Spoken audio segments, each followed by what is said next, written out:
Assalamu alaikum dear doctor. In this video I am discussing about inflammatory bowel disease, Crohn's disease relapse case history.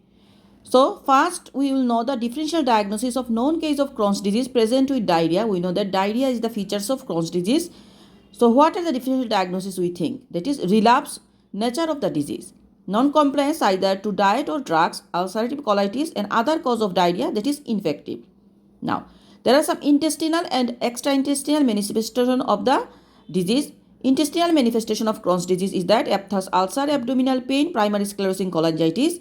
This primary sclerosing cholangitis associated with jaundice, right iliac fossa mass or pain, diarrhea, blood and mucus. Extraintestinal manifestation of disease is that arthritis, arthralgia. In eye there is uveitis, episcleritis, conjunctivitis, pallor and jaundice. In skin we find erythema nodosum, pyoderma gangrenosum, renal stone, fever and sweats. Now what to ask on Crohn's disease history? So history of present illness, that is current symptoms we will analysis. Then GIT symptoms we will ask, that stool duration and frequency, amount and consistency. What is the color of stool? Contain blood and mucus, odor.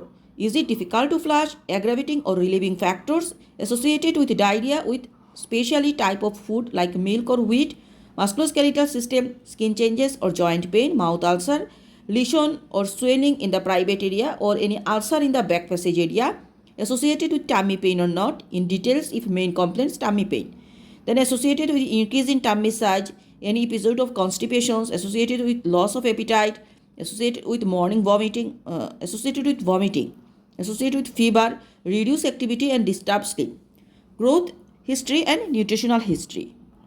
Evidence of weight loss. Is it significant loss of weight?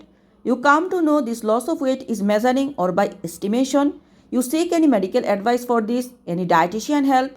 What intervention done? What is the benefit from these interventions? Any special type of food prescribed? Route of administration? Any feeding through NG tube feeding? Have you any growth chart for this? What about pubertal status? Often delay. Now nutritional history will ask bottle feed or breastfeeding, or at which age you introduce solid food. Systemic review will search extra-intestinal manifestation of Crohn's disease. We'll ask about CBS, respiratory systems, CNS, any concern regarding visions because uveitis is related to Crohn's disease. Urinary symptoms will ask any concern regarding urinations, renal stone complications of Crohn's disease. From musculoskeletal system, we can ask about any pain, anything. And also we'll ask about skin lesion and jaundice, yellow, any color changes of the skin presents or not. Menstrual history will ask if female, that menstruation already started or not, any pubertal changes occur or not, delayed puberty because of nutrition, inflammation, endocrinopathy and steroids. Now past history, if diagnosed Crohn's disease, then we'll ask no one give any diagnosis, when and how diagnosed, how many relapse patient has, recent stable levels of inflammatory markers, hemoglobin and albumin level, any regular follow-up with whom, the dietitian. And also we ask about the traveling history, any traveling history before this presentations of diarrhea, any trauma history, any surgery history will ask. Now drug history will ask about previous and current treatment, dietary medical complications of the treatment, how often you give, you regularly take the treatment or drugs, who gave and through which route, any rectal treatment, any surgical operation done or not.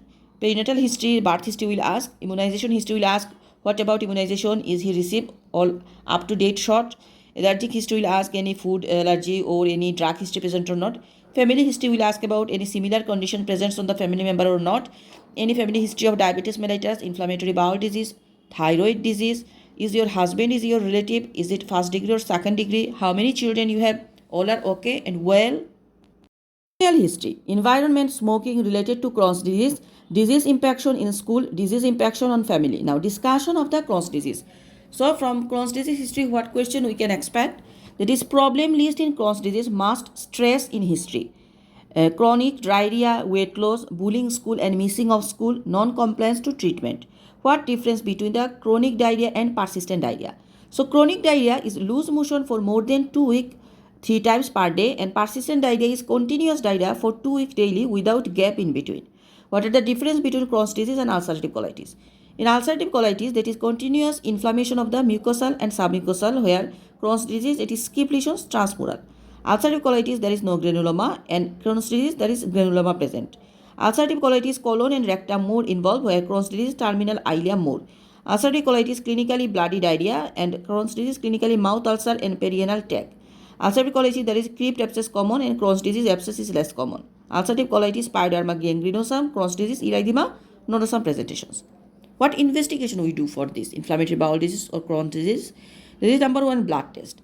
Blood test for assess the increased decrease activity by CBC and inflammatory markers, low hemoglobin and increase in CRP, ESR and WBC, liver functions, low albumin, liver function test, vitamin B12, iron studies and folate. Serological study we do, that is perinuclear antineutrophil cytoplasmic antibody, stool, that is culture, infectious diarrhea or stool for Clostridium difficile toxins, fecal calprotectin level. Imaging studies is X-ray of the wrist for bone age, X-ray of abdomen for obstruction or dilation and thickening, abdominal ultrasound bowel obstruction for abscess and fistula and renal stone, MRI and CT abdomen and pelvic, and barium follow-through radiology. 4 is endoscopic.